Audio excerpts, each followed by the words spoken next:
से हाजिर हुए हैं बीए फर्स्ट ईयर की हिस्ट्री की ऑनलाइन क्लास को लेकर।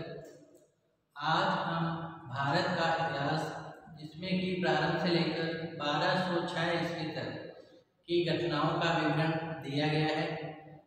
आज का जो हमारा टॉपिक है वह है मगध का उत्थान या मगध का उत्कर्ष।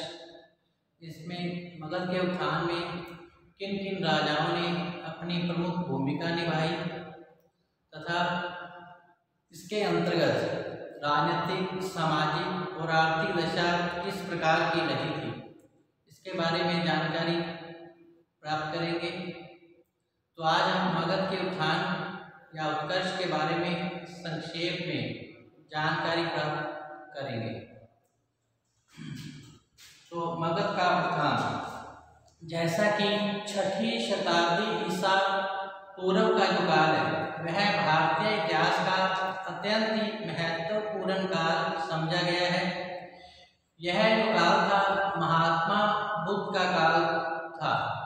इस काल में जैन और बौद्ध धर्म का उदय हो चुका था। इस काल में भारत के उत्थान के साथ साथ मगध का उत्थान भी हो गया था। तो 6ठी शताब्दी ईसा पूर्व में जो मगध था पहले एक अत्यंत ही छोटा राज्य था, किंतु यहाँ के जो राजा थे वो अत्यंत ही महत्वाकांक्षी थे। अतः उन्होंने एक के बाद एक पड़ोसी राज्यों पर आक्रमण कर मगध साम्राज्य को विस्तारित रूप प्रदान किया था और शीघ्र ही तत्कालीन शासकों ने अपने सतत प्रयत्नों से मगध को एक समृद्धशाली और शक्तिशाली राज्य के रूप में खड़ा कर दिया था। सौभाग्य से यहाँ पर जैन और बौद्ध धर्म दोनों का ही प्रादुर्भाव हुआ था, जिससे सामाजिक मान्यताओं में परिवर्तन हुआ और मगध जो था वो राजनीति का एक मुख्य केंद्र बन गया था। तो इस राज्य के उत्थान में जो है निम्नलिखित वंशों का योगदान रहा था, जिनमें बृहद्रथ वंश, हर्यक वंश, शिशुनाग वंश, नंद वंश और मौर्य वंश। तो मगध के उत्थान में इन प्रमुख राजवंशों का योगदान था। इस प्रकार बृहद्रथ वंश की जो स्थापना है वो बृहद्रथ के द्वारा की गई थी। बृहद्रथ के बाद जरासंध गद्दी पर बैठे और उसके बाद निकुंजय गद्दी पर बैठे थे। तो पुराणों के अनुसार मगध पर शासन करने वाला जो पहला वंश था वह बृहद्रथ वंश था। इसका संस्थापक बृहद्रथ था। उसके पुत्र जरासंध ने गिरिव्रज अर्थात राजगृह को मगध की पहली राजधानी बनाया था और इस नगर के अन्य जो नाम है कुशाग्रपुर, वसुमती, मगधपुर और बृहद्रथपुर और बिंबिसारपुरी रहे हैं। बौद्ध ग्रंथों के अनुसार मगध का जो पहला वंश वो हर्यक वंश था। इस वंश का संस्थापक बिंबिसार नहीं था, क्योंकि महावंश के अनुसार बिंबिसार के पिता ने उसका 15 वर्ष की आयु में ही राज्याभिषेक कर दिया था। तो इस प्रकार मगध का जो वास्तविक संस्थापक है, मगध साम्राज्य का जो वास्तविक संस्थापक है वह हर्यक वंश के शासक बिंबिसार को माना जाता है। तो हर्यक वंश का प्रमुख शासक बिंबिसार थे। बिंबिसार ने मगध की सीमाओं को काफी आगे बढ़ाया। बिंबिसार के पश्चात अजातशत्रु के समय में राजगृह के अंदर प्रथम बौद्ध संगीति का आयोजन भी किया गया था। तो अजातशत्रु के समय प्रथम बौद्ध संगीति का जो आयोजन है वह राजगृह में किया गया था। तो अजातशत्रु ने भी मगध की सीमाओं को आगे बढ़ाया। इसी प्रकार अजातशत्रु के पश्चात उदयभद्र, उसके उसके पश्चात अनिरुद्ध, फिर मुंड, नागदशक नामक राजा हुए, जिन्होंने मगध की सीमाओं को विस्तारित किया। इसके पश्चात हर्यक वंश के पश्चात आता है शिशुनाग वंश, जिसकी स्थापना शिशुनाग ने की थी। शिशुनाग ने मगध वंश की सीमाओं को आगे बढ़ाया और इसके पश्चात काल शौच गद्दी पर बैठा, जिसके समय में वैशाली के अंदर दूसरी बौद्ध संगीति का आयोजन भी किया गया था। तो काल शौच के समय दूसरी बौद्ध संगीति का आयोजन वैशाली में किया गया, जबकि अजातशत्रु के समय प्रथम बौद्ध संगीति का आयोजन जो कि राजगृह में किया गया था। काल शौच के बाद नंदीवर्धन नाग वंश का अंतिम शासक था। तो इस प्रकार मगध के उत्थान में बृहद्रथ वंश, हर्यक वंश, इसका संस्थापक बिंबिसार को माना गया है। इतिहासकारों में मतभेद है।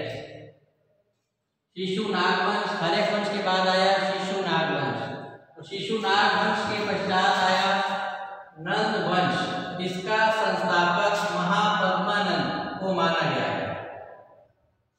नंद वंश का संस्थापक महापद्मानंद को माना गया है, जिसे कि उग्रसेन के नाम से भी जाना जाता है।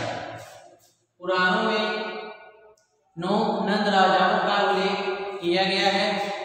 तो महापद्मानंद भी एक महत्वाकांक्षी सम्राट था। इसने भी मगध की सीमाओं को काफी विस्तारित किया था और मगध को एक शक्तिशाली राज्य के रूप में बदल दिया था। तो इसी प्रकार पुराणों में 9 नंद राजाओं का उल्लेख किया गया है, जिनमें महापद्मानंद, जिसे कि उग्रसेन कहा गया है, नंबर 2 पांडुगति, नंबर 3 पर है पांडुगति, 4 नंबर पर भूतपाल, 5 नंबर पर राष्ट्रपाल, 6 नंबर पर कोविशानक, 7 नंबर पर दास सिद्धक, 8 नंबर में केवल, और 9 नंबर पे है 9 नंबर पे घनानंद, जो कि नंद वंश का अंतिम शासक था। तो नंद वंश के अंतिम शासक घनानंद की चंद्रगुप्त मौर्य ने कौटिल्य की सहायता से हत्या कर दी और नंद वंश का विनाश कर मौर्य वंश की स्थापना की। इस प्रकार नंद वंश का चंद्रगुप्त मौर्य ने अंत कर दिया और मौर्य वंश की स्थापना कर दी गई। तो बृहद्रथ, हर्यक वंश, शिशुनाग वंश और नंद वंश के बाद जो नया वंश आया हुआ है मौर्य वंश, जिसकी स्थापना चंद्रगुप्त मौर्य ने कौटिल्य की सहायता से की थी, अंतिम नंद राजा घनानंद की हत्या कर। तो चंद्रगुप्त मौर्य ने अंतिम नंद राजा घनानंद की कौटिल्य के सहयोग से हत्या कर दी और एक नया वंश मौर्य वंश की स्थापना की। और चंद्रगुप्त मौर्य ने मौर्य वंश की सीमा अर्थात मगध की सीमाओं को काफी विस्तारित किया। उसने पंजाब, मगध पर विजय प्राप्त की। सैल्यूकस से भी चंद्रगुप्त मौर्य ने संघर्ष किया था। पश्चिम भारत पर भी उसने विजय प्राप्त की। दक्षिण भारत पर भी चंद्रगुप्त मौर्य का अधिकार था। तो इस प्रकार चंद्रगुप्त मौर्य ने मगध की सीमाओं को काफी विस्तारित किया था। चंद्रगुप्त मौर्य के पश्चात बिंदुसार गद्दी पर बैठा और बिंदुसार के पश्चात सम्राट अशोक मगध का शासक बना। तो मगध के उत्थान में अशोक ने भी अपनी प्रमुख भूमिका निभाई। अशोक के इस समय में कलिंगा युद्ध लड़ा गया था, जो कि सम्राट अशोक और कलिंग राजा नंदराज के बीच हुआ था। इसी कलिंगा युद्ध में भीषण नरसंहार हुआ था, जिसे देखकर अशोक का हृदय पिघल गया था और वह हिंसा से अहिंसा का पुजारी बन गया था।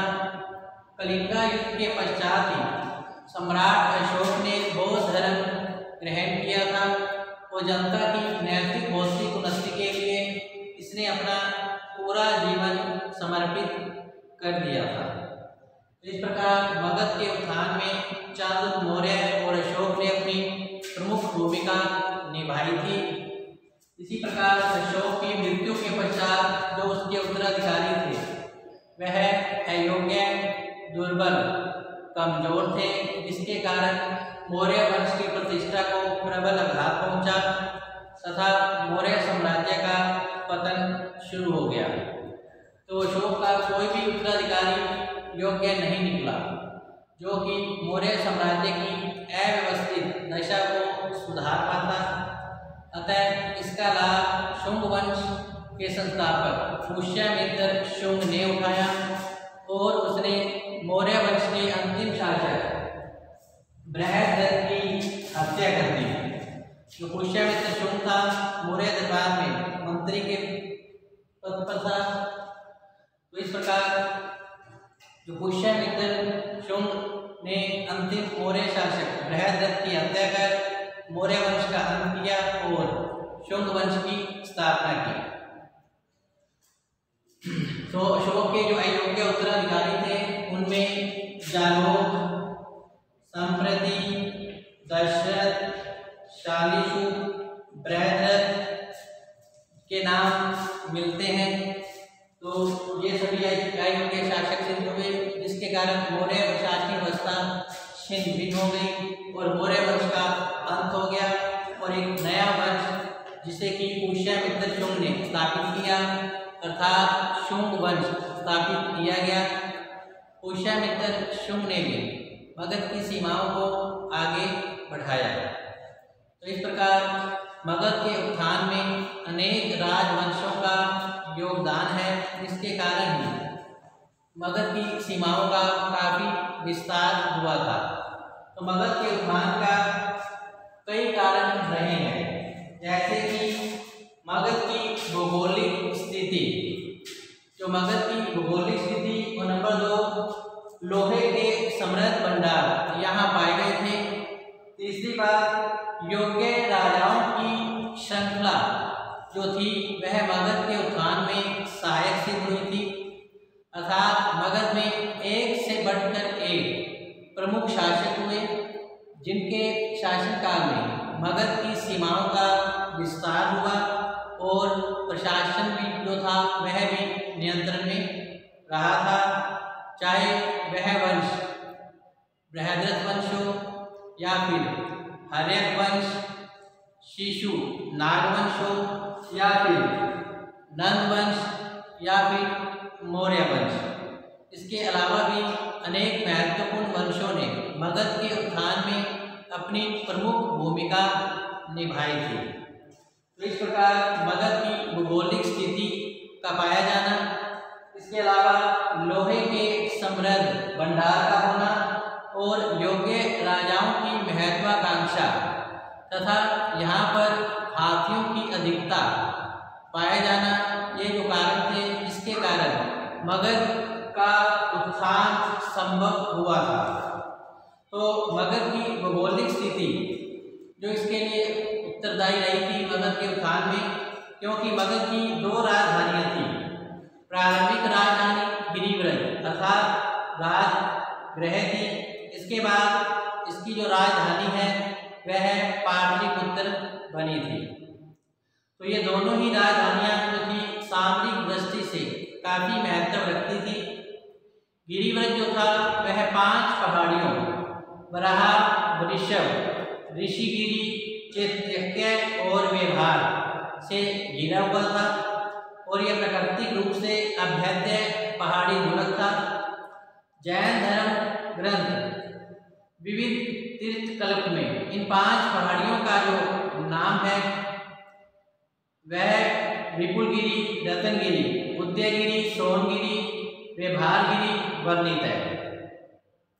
इसी प्रकार दूसरी राजधानी जो पाटलिपुत्र है यह एक जल दुर्ग था जो कि 3 नदियों गंगा, सोन और गंडक, जो पाटलिपुत्र है यह एक जल दुर्ग था जो कि 3 नदियों गंगा, सोन और गंडक के संगम पर स्थित था। यही कारण है कि मगध का जो उत्थान था वह संभव हुआ। दूसरी बात, यहाँ पर लोहे के समृद्ध भंडार पाए गए थे। तीसरी बात, योग्य राजाओं की यहाँ पर श्रृंखला रही थी। चौथी बात कि मगध पहला राज्य था जिसने युद्ध में हाथियों का बड़े पैमाने पर प्रयोग किया था। गज सेना के बल पर ही शक्तिशाली दुर्गों को नष्ट करने में जो मगध के शासकों को काफी आसानी रही थी। तो यही कारण है कि मगध का विस्तार संभव हुआ। तो आइए अब हम चलते हैं मगध के शासकों के अंतर्गत, अर्थात मगध का जो था उत्कर्ष हुआ था, इसके अंतर्गत वहां की जो राजनीतिक दशा थी वो किस प्रकार की थी। नंबर 1 है शासन तंत्र। तो उस समय राजतंत्रात्मक और गणतंत्रात्मक दो प्रकार की शासन प्रणाली प्रचलित रही थी। तो राजतंत्रात्मक शासन व्यवस्था के अंतर्गत, इस व्यवस्था के अंतर्गत राजा सर्वोच्च होता था। राजा का पद वंशानुगत होने के बाद भी उस समय जो राजा थे निरंकुश नहीं थे। कोई भी राज्यादेश मंत्री परिषद के अनुमोदन के बिना उस समय लागू नहीं होता था। इस प्रकार राजा मंत्री परिषद के सहयोग से अपना शासन कार्य अच्छे ढंग से चलाता था। उत्तराधिकार के जन्म पर प्रजा से दुग्ध धन प्राप्त करता था। अयोग्य राजा अगर कोई होता था तो उसे मंत्री परिषद पद से हटा सकता था। तो इस प्रकार राजतंत्रात्मक शासन व्यवस्था का स्वरूप मगध में देखने को मिलता है। तो दूसरा स्वरूप है गणतंत्रात्मक शासन व्यवस्था का। तो इस व्यवस्था में भी गणराज्यों का जो प्रधान था वो गण मुख्य कहलाता था। जनता के द्वारा चुने गए प्रतिनिधि शासन करते थे। जनता के द्वारा चुने गए प्रतिनिधि शासन करते थे। इन सदस्यों को ही राजा कहा जाता था। राजा राज्य का स्वामी नहीं बल्कि सेवक मात्र होता था और राज्यों का प्रबंध एक सार्वजनिक संस्था के द्वारा किया जाता था जिसे कि परिषद कहते थे। इसका सभापति राजा ही होता था। परिषद के उस भवन को जहां बैठकर राज्य संबंधी राजनीतिक, सामाजिक और अन्य विषयों पर विचार विमर्श होता था उसे संस्थागार कहा जाता था। सभा भवन में सदस्यों के बैठने के लिए व्यवस्था करने वाले कर्मचारी को आसन पन्नापक कहा जाता था। अष्टकूलक नामक एक अन्य संस्था थी जो शासन कार्य में परामर्श का कार्य करती थी। इसी प्रकार नेक्स्ट है पदाधिकारी। तो शासन व्यवस्था के दो स्वरूप थे, राजतंत्रात्मक और गणतंत्रात्मक। नेक्स्ट है पदाधिकारी। तो उपराजा, सेनापति, व्यवहारिक, सूत्रधार एवं भंडागारिक गण के अन्य जो थे प्रमुख पदाधिकारी उस समय थे। नेक्स्ट है कर व्यवस्था। साधारणतः उपज का 1/10 भाग वार्षिक कर के रूप में उस समय लिया जाता था। वन भूमि तथा छोड़ी गई भूमि को बेचने का जो अधिकार है वह राजा को प्राप्त था। नेक्स्ट है ग्राम शासन। तो ग्राम शासन की एक सुसंगठित इकाई थी। ग्राम भोजक ग्राम का शासन संचालन करता था। अभियोगों का निर्णय तथा मद्यपान, जुआ, पशु हिंसा पर रोक लगाने का अधिकार जो था वह ग्राम भोजक को ही प्राप्त था। मादक पदार्थों का क्रय विक्रय करने के लिए ग्राम भोजक की अनुमति लेना जो था उस समय अनिवार्य होता था। नेक्स्ट है न्याय व्यवस्था। तो न्याय व्यवस्था उस समय उच्च कोटि की रही थी। राजा सर्वोच्च न्यायाधीश उस समय होता था। न्यायालय पूर्ण रूप से स्वतंत्र थे। न्याय निष्पक्ष किया जाता था। अपराधी को उस समय कठोर दंड की व्यवस्था प्रचलित थी। अपराधी की परीक्षा 8 न्यायालयों में होती थी। अपराधी को प्रीषद से लेकर राजा तक अपील करने का अधिकार मिला हुआ था। निर्दोष घोषित होने पर अपराधी को तुरंत मुक्त कर दिया जाता था। विशेष महोत्सवों पर राजा जो था वो बंदियों को क्षमा प्रदान भी करता था। इस प्रकार नेक्स्ट है महाजन पद, जो कि हमने महाजन 16 महाजन जो पद है इसके नाम और इसकी राजधानी और वर्तमान में ये कहाँ है, इसके बारे में हमने कल के वीडियो में जानकारी प्राप्त की थी। फिर भी आपको इन 16 महाजन पद, जिसको षोडश महाजन पद के नाम से जाना जाता है, आज हम इनके नाम फिर से देख लेते हैं। इसका जो पूरा विवरण है वो हमने कल के वीडियो में दे दिया था। जैसे कि number 1 Kashi, number 2 Kaushal, number 3 Anga, number 4 Magadh, number 5 Vajji, number 6 Malla, number 7 Chedi, number 8 Vatsa, number 9 Kuru, number 10 Panchal, number 11 Ashmak, number 12 Matsya, number 13 Shurasen, number 14 Gandhar, number 15 Kamboj और नंबर 16 अवनति। ये 16 महाजन पद उस समय प्रचलित थे। तो इस प्रकार मगध के अंतर्गत जो राजनीतिक दशा थी वह आज यहीं समाप्त होती है, और इसके अलावा इसकी सामाजिक दशा मगध के अंतर्गत और इसकी आर्थिक दशा की जानकारी हम कल के वीडियो में प्राप्त करेंगे। तो तब तक आप घर पर रहें, सुरक्षित रहें और पढ़ते रहें। तो कल हम मगध साम्राज्य के अंतर्गत इसकी सामाजिक आर्थिक दशा, इसके साथ साथ मगध के उत्थान में हर्यक वंश, इसके अलावा शिशुनाग वंश और नंद वंश के शासकों का क्या योगदान रहा, यह हम आने वाले अगले वीडियो में इसकी जानकारी हम विस्तार से प्राप्त करेंगे। इसके साथ ही